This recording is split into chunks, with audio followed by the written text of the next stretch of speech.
নমস্কার। আজকে আমরা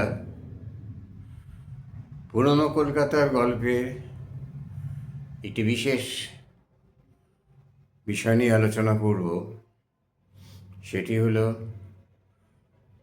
নববধূ যখন শ্বশুরবাড়িতে আসতো তখন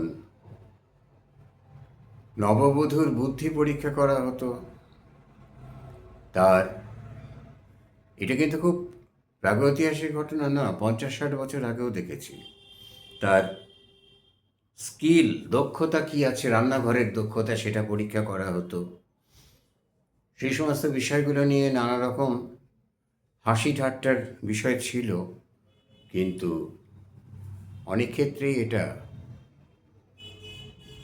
নির্মমতার পর্যায়ে চলে যেত। কি ছিল পরীক্ষার বিষয়? একটা পরীক্ষার বিষয় বলি, যে নতুন বউ আসার পরে এখনও আছে এটা, হাতে মাছ ধরতে দেয়া, বিব্রত করা নানাভাবে, কনে বউয়ের আদর বিব্রত করা, লুচি ভাজতে দেয়া হতো, সেটা বউ ভাতের দিন সকালে বা পরের দিন। লুচি বেলবে এমন করে যে একদম সুগোল চাঁদের মতো হবে, পূর্ণচন্দ্র, পৌর্ণমাসিক চন্দ্রিকা, একটু একাতারা হবে না। আর লুচি ভাজবে গিয়ে লুচিতে একটু পোড়া দাগ লাগবে না, লাল দাগ লাগবে না, অথচ মচমচে হয়ে সুন্দর ভাজা হবে এবং লুচি ফুলে উঠবে। তা না হলে আর নতুন বইয়ের গৃহিণীপনার হাত কিসের? লুচি হলো আলু ভাজা। এমনভাবে আলু জিরে জিরে করে কাটতে হবে, সরু সরু করে কাটা, মোটা মোটা কাটা নয়, যে আলু যেন বেশ সমান মাপের হয় প্রত্যেকটি কাটা। আর সেই আলুও যে ভাজবে তেলে নুন মেখে, সে আলুতে যেন কোনো রকম পোড়া দাগ না লাগে, সাদা আলু যেন সাদাই থাকে, আর মড়মড়ে হয়, মচমচে হয়, চিপসের মতো অতটা নয়, তবে মচমচে হয়। আর যদি পোড়া দাগই লেগে গেল, তা কি আর তুমি কাজ শিখে এলে? মানুষ মানে তোমার বাপের সংসারে কিছুই শেখোনি মা। এই কি আলু ভাজা হয়েছে? এ কি মানুষের পাতে দেয়া যায়? শাশুড়ি, পিস শাশুড়ি, মাস শাশুড়ি, জাট শাশুড়ির অন্ত নেই, তার উপর আছে ননদ। না, অবিবাহিত ননদ আর বিধবা ননদ থাকলে তো কথাই নেই। তারা যেন সবসময় মনে করে ভাইয়ের সংসারে এই নববধূ মেয়েটি ট্রেসপাসার, একে নানাভাবে জব্দ করতে হবে। এই মানসিকতাটা ছিল, অনেক দিন ধরে ছিল। পরবর্তীকালে যখন পাশা উল্টেছে, মানসিকতা কিছু পাল্টেছে, পুরো পাল্টায়নি, আজও আছে। পটল ভাজা, পটল এইরকম কাটা নয়, পটল বঁঠির পেছনে ঘষে কিছু কিছু জায়গায় পটলের বাইরের বহিরাবনটা তুলে নেওয়া, খচখচ করে খোসা ছাড়িয়ে সাদা করে ফেলা নয়।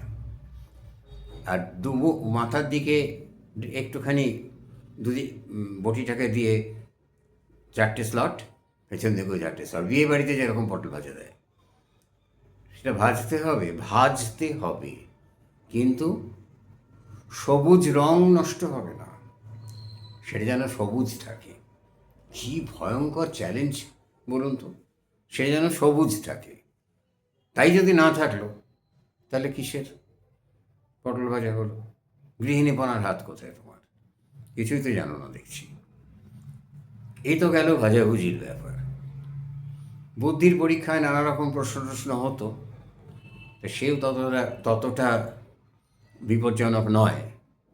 এটি গল্প শোনা যায়, এটি আমি সাহিত্যিক আশুতোষ মুখোপাধ্যায়ের লেখাতে পড়েছি। আবার সম্প্রতি একটা সিরিয়ালেও দেখলাম, বিভিন্ন জায়গাতেই এটা রটনাটা আছে। সত্যি কোথাও হয়েছিল কিনা জানি না। গল্পটা শুনুন। নববধূকে রান্নাঘরে ঢুকিয়ে শেকল তুলে দেওয়া হলো। তুমি মশলা বেটে রান্না করবে। কোথাও এক ফোঁটা জল নেই, বুদ্ধির পরীক্ষা হচ্ছে। তাহলে সে কী করে করবে? লুকিয়ে জল নিয়ে আসবে না? তাও তো হবে না। গল্প যেটা পড়েছিলাম সেখানে ছিল, সে দেখলো তাকের উপরে কতগুলো থোড়, কলার বাসনা রাখা রয়েছে, থোড় ইত্যাদি, সেগুলো ছেঁচলে জল বেরোয়। যতটুকু জল বেরোয় তাতে মশলা বাটা যায় কিনা জানি না, অন্তত গল্পের খাতিরে বলা হয়েছিল। নববধূ সেইখান থেকে মশলা বেটে, সেই জল দিয়ে মশলা বেটে রান্না করেছিল। তার অতি তীক্ষ্ণ বুদ্ধির পরীক্ষায় সে ননদদের পরাজিত করেছিল, হারিয়ে দিয়েছিল। টিভিতে যেটা দেখলাম সিরিয়ালে, সেটা অবশ্য অন্য ব্যাপার, পেছনের দরজা দিয়ে জল টল আনা না, এরম থ্রিলিং কোনো ব্যাপার ছিল না। গল্প যেটা ছিল সেটা এইভাবে কোনো বধূকে কোনো দিন পরীক্ষা করা হয়েছে কিনা জানি না, তবে বলা হতো, মানে এটা একটা বহুল প্রচলিত ব্যাপার। এছাড়া নববধূকে নানা রকম প্রশ্ন করে তাকে, সব থেকে মিষ্টি কি বলো তো মা, বুঝো। এখন সাধারণত মিষ্টি জিজ্ঞেস করলে আপনি কি বলবেন? চিনি, মধু, গুড়, এগুলোই তো বলবেন। না, এটা উত্তর নয়। তখন দিদি শাশুড়ি, মানে ঠাকুমা বা দিদিমা, তিনি ফোকলা দাঁতে মধুর এসে বলবেন, পারলে না তো মা, ঠকে গেলে। সব থেকে মিষ্টি হলো নুন। নুন মিষ্টি? হ্যাঁ, নুন। নুনের আস্বাদন ঠিকমতো যদি তরকারিতে না হয়, ব্যঞ্জনে, তাহলে আর নুনের তরকারি সেই লাবণ্য আসে কোথা থেকে? লবণ থেকে লাবণ্য, লাবণ্য আসে কোথা থেকে? তরকারি যে অত্যন্ত উৎকৃষ্ট মিষ্ট স্বাদের হয়েছে, মিষ্ট বলতে মিষ্টি নয়, মিষ্ট বলতে রিপ্রেজেন্টেবল, ভীষণ ভালোভাবে গ্রহণীয় হয়েছে, সেটা মিষ্টত্ব। তাহলে সব থেকে মিষ্টি হলো নুন, এটা তো বলতে হবে। এইরকম বুদ্ধির পরীক্ষা হতো, হাজার একটা এই ধরনের খোঁপা বাঁধার পরীক্ষা হতো। কিরম খোঁপা বাঁধতে যেন দেখি, ননদকে এনে সামনে বসিয়ে দেওয়া হলো, 4 গুছির বিনুনি বেঁধে খোঁপা বাঁধো। 3 গুছির বিনুনি মাত্রেই প্রাণ বেরিয়ে যায়, তো 4 গুছির বিনুনি, 4 গুছির বিনুনি দিয়ে খোঁপা বাঁধার পরীক্ষা হতো না। তারপরে সামান্য কিছু জলযোগের জিনিস দেওয়া হলো, 4-5টা বাচ্চাকে সামনে বসিয়ে দেওয়া হলো। বাচ্চাদের মুখে কিছু দিয়ে, কিছু না দিয়ে লোকে কি কিছু খেতে পারে? এই পরীক্ষাটা অবশ্য জামাইয়ের ক্ষেত্রেও হতো, মেয়ের ক্ষেত্রে হতো। দেখা যাক সে কী করে এই পরিস্থিতি সামাল দেয়। এরকম নানা ধরনের পরিস্থিতির মধ্যে দিয়ে তাকে ফেলা হতো। আর পরিবেশন করা ঠিকমতো করলো কি না, ভাসুরকে দেবার সময় তার দিকে না তাকিয়ে ঠিকমতো জিনিসটা দিতে পেরেছে কিনা তার পাতে, ভাতের কতখানি কাছে মাছের মুড়োটা রাখবে, এগুলো গভীরভাবে লক্ষণীয় ছিল।